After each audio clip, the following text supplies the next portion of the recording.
Hello, this is the 16th hour of Revelation in World History. In Chapter 1 of Revelation in World History, we mainly explained the creation of the Red Empire, Babylon, and the shape of its country. In Chapter 2, we are learning about the rise and fall of this Red Empire. In other words, we will compare and verify the text of the Bible that describes the nature of the Red Empire with actual history.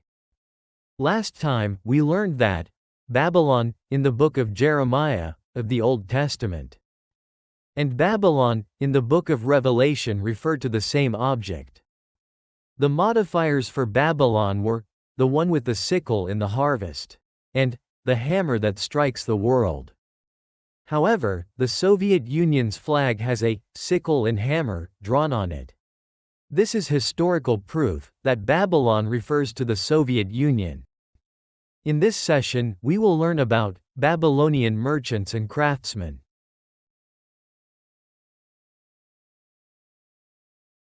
Revelation and World History, Chapter 2, Section 7. The Merchants and Craftsmen of Babylon. Moscow's growth process. In the 13th century, Moscow was a small principality in the northeast, under the rule of the Mongol Empire. Moscow began to develop in earnest when Danil Alexandrovich, the son of Prince Alexander Nevsky, designated it as the capital of the Grand Duchy of Moscow around 1276. The reason Moscow grew so much was because it was a strategic location for trade with excellent geographical conditions. In order to sell goods to the east, or to go north and south, one had to pass through the Moskva River and the Volga River. And Moscow, which was located between these two rivers, served as a transportation route. As a result, the number of merchants coming and going increased. The population grew, and it was inevitable that it would become a center of commerce. Referred to Kim Kyung-mook's Story of Russian History. Since Russia gained independence from the Kipchak Khanate during the reign of Ivan III, in the late 15th century, poetry began to develop rapidly. It was around this time that the Kremlin took on its present-day appearance. In the 16th century, Moscow built a strong defensive wall to prepare for invasions by foreign enemies, especially the Crimean Tatars. In 1712, during the reign of Peter the Great, the capital was moved to the newly built St. Petersburg. However, Moscow continued to serve as the center of economy and culture, as the second largest city. Refer to the Moscow entry in Pascal's World Encyclopedia. St. Petersburg became the capital of Imperial Russia under Peter the Great. But Moscow became the capital of the empire again under the revolutionary government led by Lenin. Moscow is a city that became wealthy because of its merchants as a hub of trade and transportation. However, the goods in the text of the book of Revelation are not simply manufactured goods. It refers to none other than the communist theory. One of the theories that is the basis of the communist revolution is Karl Marx's Capital. This is also a theory related to the economy, regarding how to produce and distribute in human society. The starting point of the communist revolution is whether the country's economic system will be capitalism based on a market economy, or communism based on a state-planned economy. The goods that these countries purchased from Babylon are none other than the communist theory itself.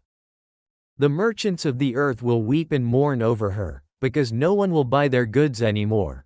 Revelation chapter 18, verse 11.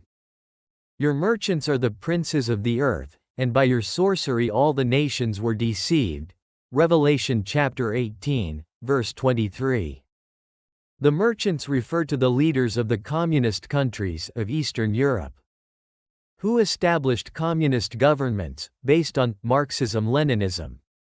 Sorcery refers to the Marxists' extensive propaganda that if the revolution succeeds, and a communist government is established on this land. A heaven on earth, for workers and farmers will come. When the Russian Revolution succeeded, many people believed this, and followed it. As a result, many countries in Eastern Europe also established communist systems. After the end of World War II. However, because the people of that country no longer believed in communism, the leaders of the communist regime, who were acting as the henchmen of the Soviet Union, were pulled down from power, and the communist era came to an end. No craftsman will be found in you anymore, and the sound of the grindstone will be heard in you no more.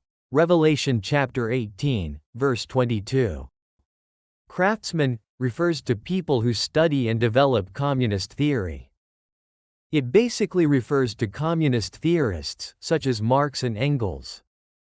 And it refers to people who study Marxism and Leninism, and spread the superiority of communist theory and system to the people. In North Korea, for example, there is Hwang Jang-yeopi, who established the foundation of Kim Il-sung's Juche ideology. When he was in North Korea, he played a key role in establishing the theory of Juche ideology, for the idealization of Kim Il-sung. However, after Kim Il-sung died and defected to South Korea in 1997, he also wrote articles criticizing the dictatorship of Kim Il-sung and Kim Jong-il. I referred to Hwang Jang-yeop's article, "The sun on the side of darkness cannot illuminate the darkness." Although several countries, including North Korea, still maintain communist regimes. The slogan, "Let's start a communist revolution," is no longer heard in other countries.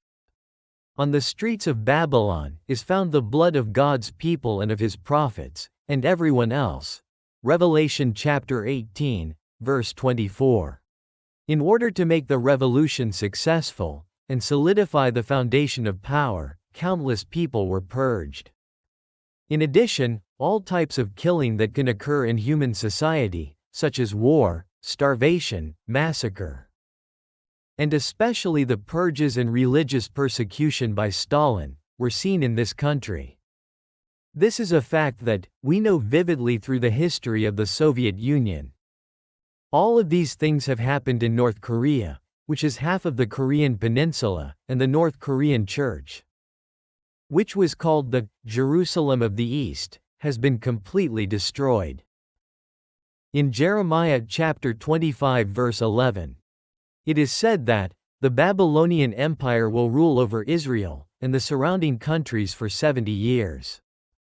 In Daniel chapter 9 verse 2, it is said that the fact that Jerusalem will be desolated after 70 years was known through the book of Jeremiah.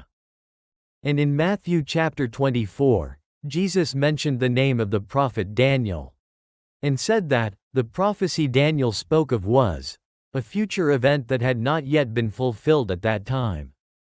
In Revelation chapter 1 verses 1 to 3, it is stated that this revelation is a prophecy proclaimed in the name of Jesus Christ.